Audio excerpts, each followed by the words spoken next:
Hey everyone!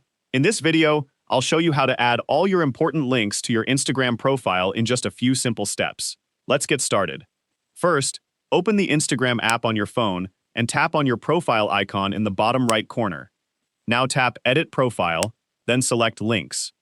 Next, tap Add External Link. Here, you'll see two fields.